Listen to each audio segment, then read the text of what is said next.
ಆಚಿ ಮಸಾಲ. ಎಂತ ಅಡಿಗೆಯ ರುಚಿಯಾಗೋ ರಹಸ್ಯವು 20 ರೂಪಾಯಿ. ಭಾರತೀಯ ಜನತಾ ಪಾರ್ಟಿಯವರು ಒಂದೇ ಮಾತರಂ ಬಗ್ಗೆ ರಾಜಕೀಯ ಮಾಡ್ತಕ್ಕಂಥದ್ದು ಕೇವಲ ದೇಶದ್ರೋಹಿಗಳು ಮಾತ್ರ ಒಂದೇ ಮಾತರಂ ವಿಚಾರದಲ್ಲಿ ರಾಜಕೀಯ ಮಾಡ್ತಾರೆ. ಭಾರತೀಯ ಜನತಾ ಪಾರ್ಟಿ, RSS, ಹಿಂದೂ ಮಹಾಸಭಾ ಈ ಒಂದು ಪವಿತ್ರವಾದ ಭೂಮಿಯಲ್ಲಿ ಜನ್ಮ ತಾಳೋದಕ್ಕಿಂತ ಮೊದಲೇ 1896ನೇ ಇಸ್ವಿಯಿಂದ ಕಾಂಗ್ರೆಸ್ಸಿಗರು ಮತ್ತು ಭಾರತ ದೇಶದ ಪ್ರತಿಯೊಬ್ಬರೂ ಸಹ ಒಂದೇ ಮಾತರ ರಾಷ್ಟ್ರಗಾನವನ್ನು ಸ್ವತಂತ್ರ ಹೋರಾಟದ ಮೂಲಕ ಬ್ರಿಟಿಷರ ವಿರುದ್ಧ ಹೋರಾಟ ಮಾಡಲಿಕ್ಕೆ ಅದು ದೊಡ್ಡ ಗೀತೆ ಆಗಿತ್ತು.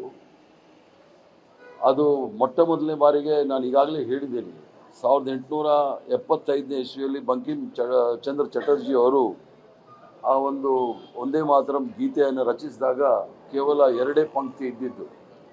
1882ನೇ ಇಸ್ವಿಯಲ್ಲಿ ಆನಂದ್ ಮಠ್ ಅಂತೇಳಿ ಬೆಂಗಾಲಲ್ಲಿ ಅದು ಕೇವಲ ಬೆಂಗಾಲ್ ಪ್ರಾಂತ್ಯಕ್ಕೆ ಮಾತ್ರ ಸ್ಥಿಮಿತವಾಗಿದ್ದಂಥ ಒಂದು ಅಲ್ಲಿ ಗೀತೆಯನ್ನು ಮಾಡಿದ್ರು.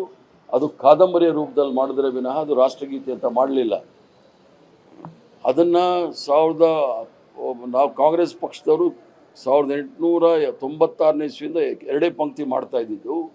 1905ನೇ ಇಸ್ವಿಯಲ್ಲಿ ಬ್ರಿಟಿಷರು ಅದಕ್ಕೆ ನಿಷೇಧ ಹೇರೋ ಸಂದರ್ಭದಲ್ಲಿ ಸುರೇಂದ್ರನಾಥ್ ಬ್ಯಾನರ್ಜಿ ಅಂತೇಳಿ ಕಾಂಗ್ರೆಸ್ ಪಕ್ಷದ ಅಧ್ಯಕ್ಷರಿರ್ತಾರೆ. ವೆಸ್ಟ್ ಬೆಂಗಾಲ್ ACC ಆಗೋ ಸಂದರ್ಭದಲ್ಲಿ ಅವ್ರಿಗೆ 6 ತಿಂಗಳು ಜೈಲು ವಾಸ ಆಗುತ್ತೆ.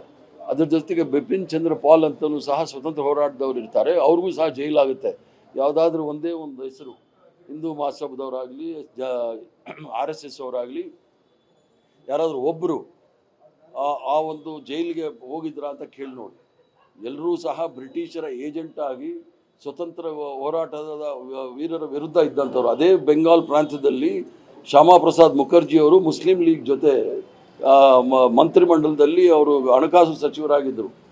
ಆ ಹಣಕಾಸು ಸಚಿವರಾಗಿದ್ದಾಗ ಕ್ವಿಟ್ ಇಂಡಿಯಾ ಮೂವ್ಮೆಂಟಲ್ಲಿ 1942ನೇ ಇಸ್ವಿಯಲ್ಲಿ ಯಾರು ಈ ಭಾರತ ಬಿಟ್ಟು ತೊಲಗಿ ಅಂತ ಹೋರಾಟ ಮಾಡ್ತಾರೆ ಅವರ ಮೇಲೆ ತೀವ್ರವಾದ ಕ್ರಮ ತೆಗೆದುಕೊಳ್ಳಿ ಅಂತ ಹೇಳಿ ಬ್ರಿಟಿಷ್ ಸರ್ಕಾರಕ್ಕೆ ಬರೆದವರು ಇವರು ನಮ್ಗೆ ಹೇಳ್ಕೊಡ್ತಾ ಇದ್ದಾರೆ. ಆದ್ದರಿಂದ ಏನು ಕಾಂಗ್ರೆಸ್ ವರ್ಕಿಂಗ್ ಕಮಿಟಿ ತೀರ್ಮಾನ ಆಗಿದೆ ಅದು 1937ನೇ ಇಸ್ವಿನಲ್ಲಿ ಸುಭಾಷ್ ಚಂದ್ರ ಬೋಸ್ ಅವರು ಪತ್ರ ಬರೀತಾರೆ ನೆಹರೂರವರಿಗೆ, ಈ ಒಂದು ವಿಚಾರದಲ್ಲಿ ನಮ್ಮ ನಿಲುವೇನು ಅಂತ ಹೇಳಿ. ಈ ನಮ್ಮ ನಿಲುವು ಸರಿ ಇಲ್ಲ, ನಾವು 2 ಪಂಕ್ತಿ ಆಡಬೇಕು ಅಂದಾಗ ಅದನ್ನು ಪಂಡಿತ್ ಜವಾಹರ್ಲಾಲ್ ನೆಹರೂರವರು ಸ್ವತಂತ್ರ ನಮ್ಮ ಕಾಂಗ್ರೆಸ್ ಕಾರ್ಯಕಾರಿ ಸಮಿತಿಯಲ್ಲಿ ಚರ್ಚೆ ಮಾಡಿ ಅದರ ವಿಚಾರದಲ್ಲಿ ರವೀಂದ್ರನಾಥ್ ಠಾಗೂರ್ ಅವರ ಸಲಹೆಯನ್ನು ಕೇಳ್ತಾರೆ. ರವೀಂದ್ರನಾಥ್ ಠಾಗೂರ್ ಅವರು ಈ ದೇಶದಲ್ಲಿ ಏಕತೆ ಮತ್ತು ಅಖಂಡತೆಯನ್ನು ಉಳಿಸ್ಕೊಳ್ಬೇಕಾದ್ರೆ, ಭಾರತೀಯತೆಯನ್ನು ಉಳಿಸ್ಕೊಳ್ಬೇಕಾದ್ರೆ ನಾವು ಕೇವಲ 2 ಪಂಕ್ತಿಯನ್ನು ಆಡಬೇಕು ಅಂದ ಮೇಲೆ ವರ್ಕಿಂಗ್ ಕಮಿಟಿಯಲ್ಲಿ ತೆಗೆದು ಅದನ್ನು ಅಧಿಕೃತವಾಗಿ ನಾವು ಆಡ್ತಕ್ಕಂಥ ಒಂದೇ ಮಾತ್ರ 2 ಪಂಕ್ತಿ ಅಂತ ಹೇಳಿದ್ದಾರೆ. ಈ ದೇಶದ ತ್ರಿವರ್ಣ ಧ್ವಜಕ್ಕೆ, ಈ ದೇಶದ ಸಂವಿಧಾನಕ್ಕೆ, ಈ ದೇಶದ ಜಾತ್ಯತೀತ ತತ್ವಕ್ಕೆ ಮತ್ತು ರಾಷ್ಟ್ರಗೀತೆ ರಾಷ್ಟ್ರಗಾನಕ್ಕೆ ಸಾವಿರಾರು ಜನ ಅದಕ್ಕೆ ಹೋರಾಟ ಮಾಡಿದ್ದಾರೆ, ಪ್ರಾಣ ಕಳ್ಕೊಂಡಿದ್ದಾರೆ. ಭಾರತೀಯ ಜನತಾ ಪಾರ್ಟಿಯವರು ಅದರಲ್ಲಿ ರಾಜಕೀಯ ಮಾಡ್ತಕ್ಕಂಥದ್ದು ಅಂದರೆ ಅವರು ದೇಶದ್ರೋಹಿಗಳು ಮಾತ್ರ ಒಂದೇ ಮಾತ್ರ ವಿಚಾರದಲ್ಲಿ ರಾಜಕೀಯ ಮಾಡ್ಬೋದು. ಅದಕ್ಕೆ